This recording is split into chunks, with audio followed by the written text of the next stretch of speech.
Allez, notre voyage se poursuit au Sénégal, cette fois-ci, où une belle initiative a été mise en place pour aider les personnes qui sont dans le besoin.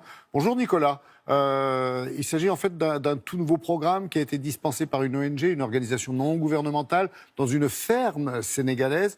Quel est le principe de fonctionnement exactement ? Oui, bonjour Laurent. Effectivement, il s'agit d'une ferme où est organisée en ce moment une formation intensive pour environ 200 jeunes Sénégalais. Ils n'avaient plus d'argent pour continuer leurs études. Ils vivotaient d'un petit boulot à l'autre au seuil de la pauvreté. Mais dans cette formation unique en son genre, ils vont apprendre à cultiver depuis le nettoyage du champ jusqu'à la vente des produits sur les marchés. Et c'est un programme qui leur apporte énormément d'espoir pour l'avenir. Comme vous allez le voir dans ce reportage, il est signé Marianne Getty et Papsec. De mémoire de professeur, voilà longtemps qu'il n'avait pas connu un groupe d'élèves aussi attentifs.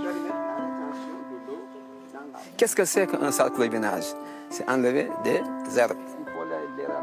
Ces jeunes sont en pleine formation d'agriculture, avec avant tout de la pratique. Vas-y, vas-y. Attends, je termine ce que je fais.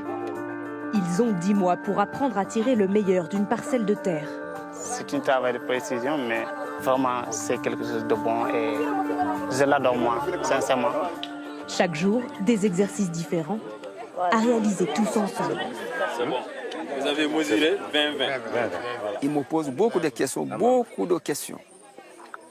C'est ce qui veut dire qu'ils s'intéressent et ils veulent savoir, et ils veulent connaître, et ils veulent apprendre. Et pour cause, c'est une occasion inespérée. La formation est gratuite et ces jeunes ont été sélectionnés parmi les familles les plus pauvres du pays.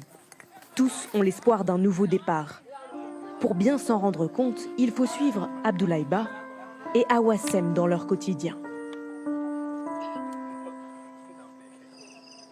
Chaque jour au lever du soleil, Awa est déjà à l'ouvrage depuis bien longtemps. Elle s'occupe chez elle de toutes les tâches ménagères depuis que sa mère est tombée malade. Le vieux n'est plus là. La maman ne peut rien faire. Et c'est pour cela que c'est moi maintenant le rôle de responsable de gérer la maison comme ça. En élevant quelques animaux et avec environ 10 € d'aide sociale par mois, elle nourrit sa mère, ses 3 frères et sœurs, et même aujourd'hui, sa grand-mère venue leur rendre visite. Après, elle va à pied très loin pour sa formation. C'est une battante. Aujourd'hui, si tu es une femme et que tu n'as pas de mari, mais que tu as un travail, c'est bien. Je sais qu'elle va nous aider tous.